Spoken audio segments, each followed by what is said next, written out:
Mga kadyaws, teka muna. Totoo ba to? PLDT dinispatcha ang Creamline in straight sets?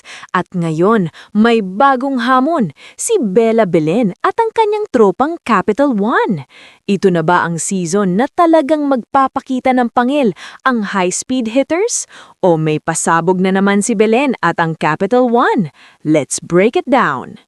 Sa Premier Volleyball League All-Filipino Conference, malinaw na hindi sapat ang isang panalo lang. Dito, consistency ang tunay na laban. Hindi pwedeng one-hit wonder. At sa ngayon, PLDT looks every bit na legit contender. Coming off a dominant straight sets win laban sa multi-titled Creamline, yes, Creamline mismo. Mukhang seryoso talaga sila this conference. Pero sabi nga, momentum is nothing kung hindi mo masusustain. Ngayon, babalik sila sa Philoil Playtime Center sa San Juan, aiming for back-to-back wins. Kapag nakuha nila to, pwede silang makihati sa second spot at mas lalong papatibayin ang claim nila na championship material sila this season. At syempre, hindi natin pwedeng hindi pag-usapan si Savvy Davison. Grabe! 26 points! Pero hindi lang basta scoring machine. Nag-deliver pa ng 11 excellent digs at 10 receptions. Triple-double performance yan. Hindi biro yan. Pero ang maganda, hindi siya nagbida-bida. Ang sabi pa niya, hindi ko to nagawa mag-isa. Lahat nagpakita. At totoo naman, Kim, Kiana D at Jovi Prado, steady sa wing. Majoy Baron at Mika Reyes, kontrolado ang gitna. Kim Fajardo, calm, composed, orchestrating the offense like a true veteran setter. Ang pinaka-impressive, floor defense nila. Halos hindi makahinga ang Creamline sa coverage at blocking ng PLDT.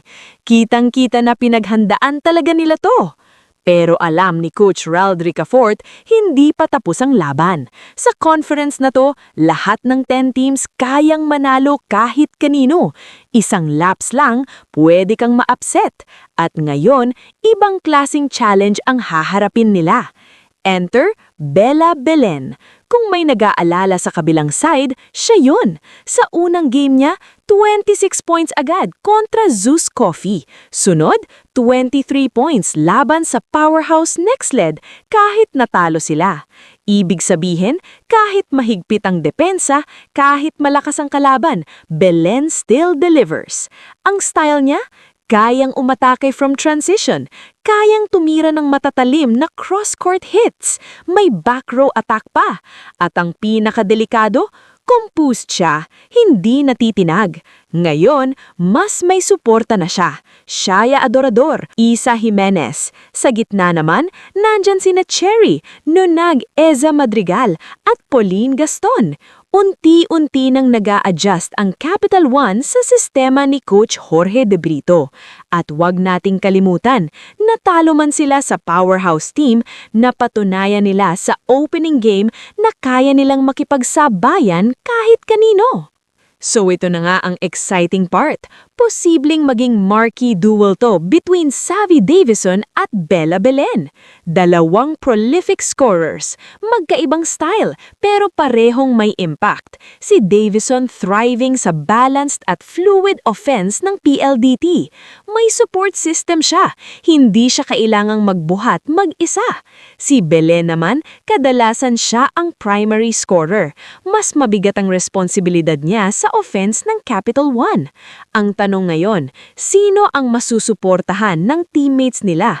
Kasi minsan hindi lang ito Battle of Stars, battle ito ng supporting cast. Kung sino ang mas makakapag-step up, yun ang may edge. At hindi lang yan ang aabangan. Sa 6:30 PM matchup, Zeus Coffee kontra Akari. Ang Chargers medyo mabagal ang start ng conference. Galing pa sa straight set loss kontra Choco Mucho. Pero alam natin, hindi basta sumusuko ang team na to. Si Coach Tina Salak, siguradong may adjustments na. Asahan natin ang mas agresibong laro mula kina Gretchel Saltones, Ivy Lacsina, Faith Nisperos, Fifi Shaw, Sharma, Sed Domingo at Eli Soyud. Samantalang ang Thunderbells naman gustong tapusin ang 2-game losing streak nila.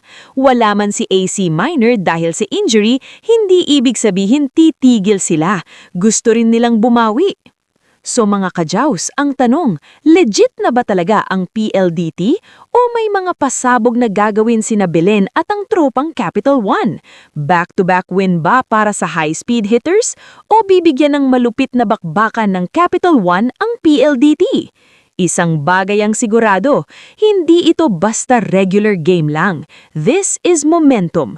This is pride. Anong sa tingin nyo? Team Davison ba kayo o Team Belen? Comment nyo sa baba ang prediction nyo sa score.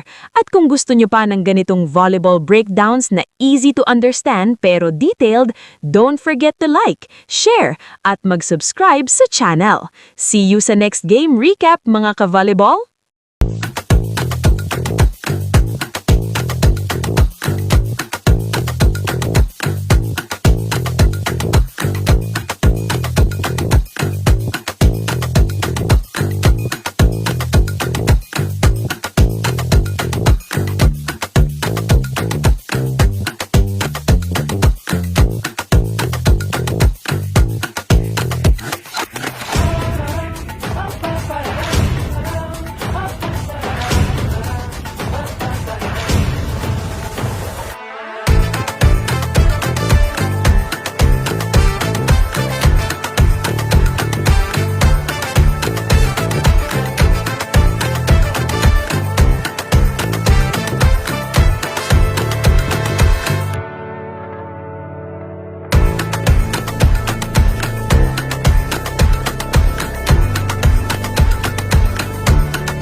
So, anong natutunan mo sa Japan? Ito muna, sasagutin ko siya in Japanese. Gets, karage. Tera, hanta ka ron. Ano yun? Ano? Sorry, ano ibig sabihin nun? Bariling kita dyan. Inilonggo. Oh, next. Ano pa? Babi, ikaw. Ano ang bag? Wala na. Hi! Oh, arigato. Easy lang. Hi! Ano yung hi? Hi! Patay tayo dyan. Nanawagan po ako sa mga gustong mag-sponsor. Patingin ako. Patingin.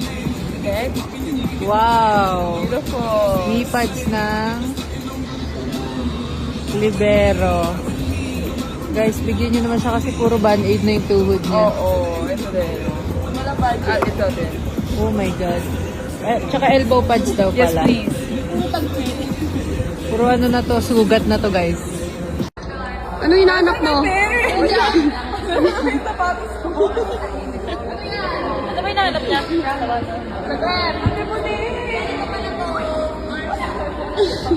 Tama na!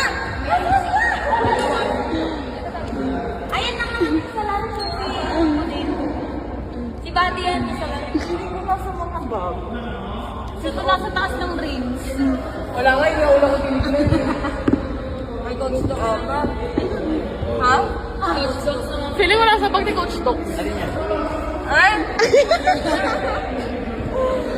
Wawi, wawi, wawi!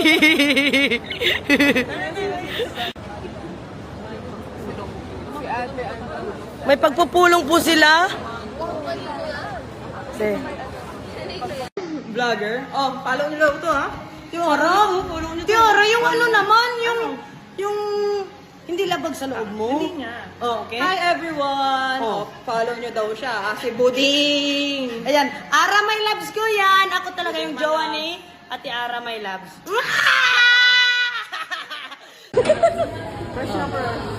Of course. Ayan na yung... Ito yung tatay. Ito yung anak. Oh, di ba? Love each other. Oh, At nagkita na naman kami. Ayoko, may aso kong dala. Ayoko niyan!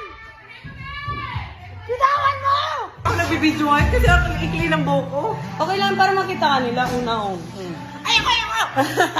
Hindi. Naalala po niya ako. Hindi nga yan labag sa loob. Buong buo yan. Oh. O, diba? Galing Japan. Favorite mo yan eh. Uy! Uy! Love you, auntie! Pasok ka na sa Star Magic.